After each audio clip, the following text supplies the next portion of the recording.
me to a land far, far away and long, long ago. Mecca and Arabia, about the year 570. Mecca is important for two reasons. One, the Kaaba is there, an ancient temple built to worship God. And two, Muhammad, peace be upon him, was born in Mecca. Now, problem. I can't show you Muhammad because it wouldn't be right. I'll tell you why in a bit. But in the meantime, here's his name in Arabic. Nice. Back in the day, Mecca was a lawless place. The only way to be safe was to have backup. Lots of rich big brothers who'd beat up anyone who got in your way. So the place was ruled by the most powerful families who could do pretty much what they wanted. And religion didn't help. By this time, the Kaaba had been filled to overflowing with 360 idols that did nothing to help anyone. So it was a tough place to grow up if, like Muhammad, you were a poor orphan and believed in just one God you couldn't see, like the Jews and the Christians. He called him Allah, the God, in Arabic there. Muhammad's dad died before he was even born, and his mum died when he was just 6.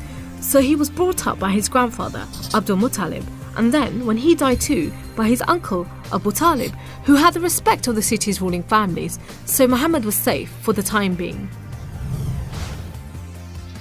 Muhammad started out as a shepherd and then became a businessman, travelling about buying and selling stuff for rich clients. When he did some work for a rich widow called Khadija, she was so impressed by his honesty and skill that they ended up getting married, and for a while, it looked like Muhammad was going places. Well, he was, but not how you think.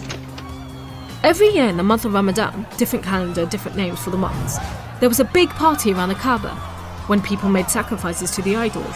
Muhammad hated it, so he'd get out of town and sleep in a cave he'd found on top of a nearby mountain. One night, Muhammad's praying to Allah when wham! There's the angel Jibreel, you might say Gabriel, standing right in front of him. Read, says the angel, but Muhammad couldn't read. No schools, you see. Jibreel keeps on at him. 3 times he says, read. Then he grabs hold of Muhammad and wham! Again, it's like Muhammad's learnt the words off by heart. So he recites the message out loud. Read in the name of your Lord, who created man from a drop of blood. Read, for your Lord is most generous. He who taught by the pen, taught man what he did not know. It was a message from Allah.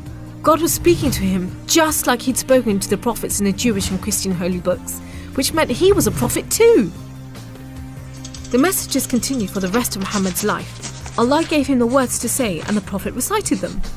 The words were written down by his friends, and years later they were collected together and became the Muslim holy book, the Quran, which means recitation, because Muhammad recited it, you see?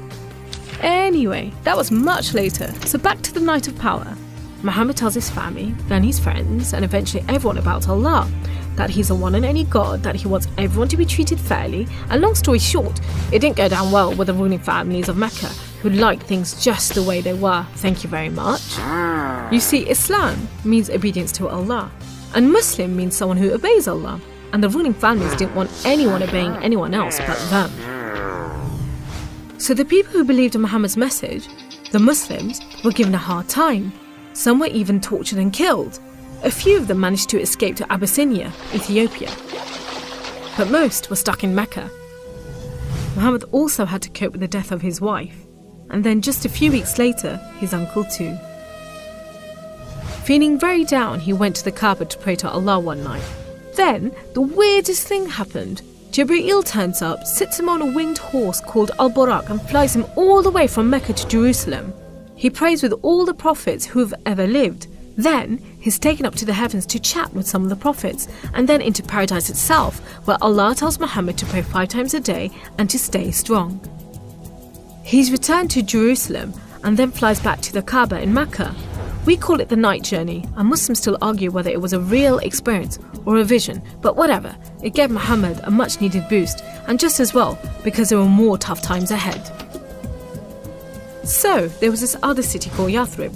The people there heard about Muhammad and his message and invited him and his followers to join them.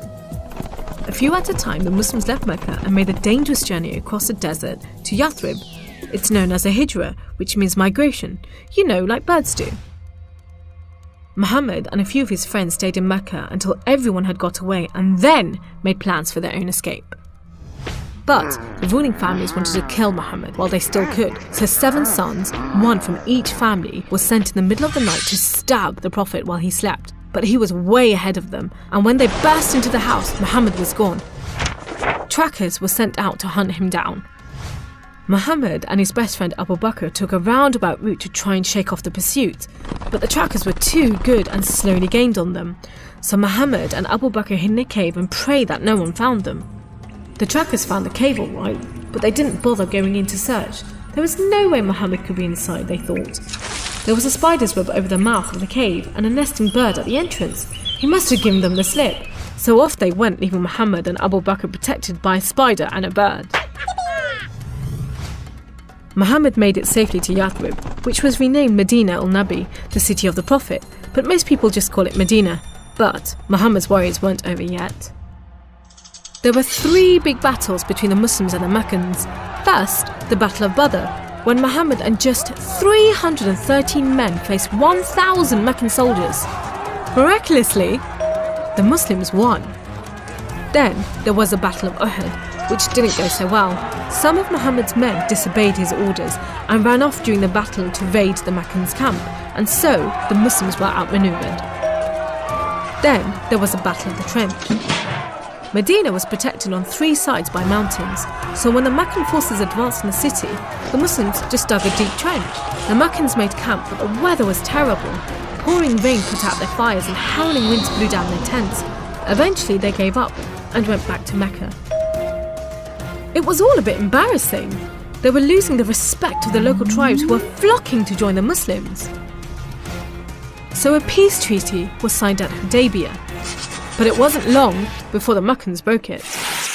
Muhammad decided that enough was enough. By now he had over 10,000 men, so he led them across the desert to Mecca. The ruling families realised they'd made a huge mistake, but it was too late. All they could do was surrender and hope that the Muslim army killed them quickly. But Muhammad said there should be no more fighting.